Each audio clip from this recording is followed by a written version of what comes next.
This week's Parshas is Parshas Kedoshim. It says, "B'tzedek tishbait amisecha."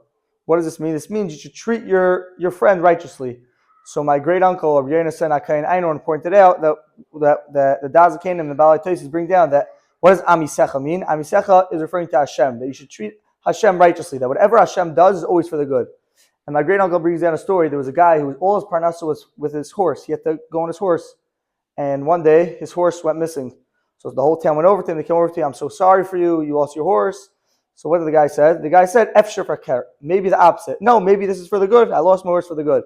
What happened? A few days later, the horse came back, and it came back with 5 other horses. So everyone in the city came back to him. They said, "Oh, I'm so happy for you. You got 5 horses.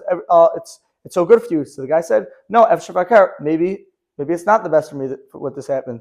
What happened? So what happened? A few weeks later, his son was on the horse. And he was on one of the horses that the horse brought back, and this horse was a wild horse. And the horse threw his son off the horse, and his son broke his leg. So the whole town came over to him. They said, "Oh, I'm so sorry that your son fell off the horse and he broke his leg. I feel so sorry for you." So the guy said again, "Efshar fakir." Maybe the opposite. Maybe this is for the good.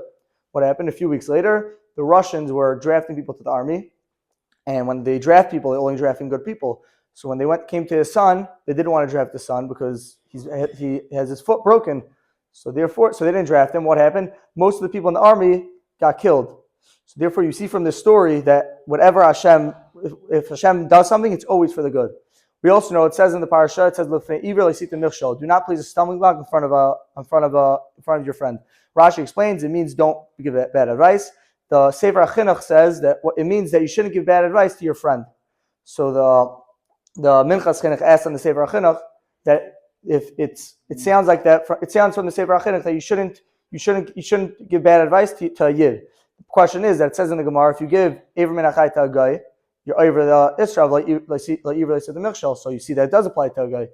So the Rabbi Chanan answers that what does it mean? That in the law like Sita Milchshel, there's 2 dinim. One din of Benam Chaver that you shouldn't give bad advice, and one that you shouldn't be the one making someone do an Isser. So therefore, when the Gemara says that it applies to a guy also, it's saying that it applies to a guy because if you're making the guy do the Isser, then you're considered over in the Isser in the law of like Iver like Sita Milchshel. Have a great Shabbos.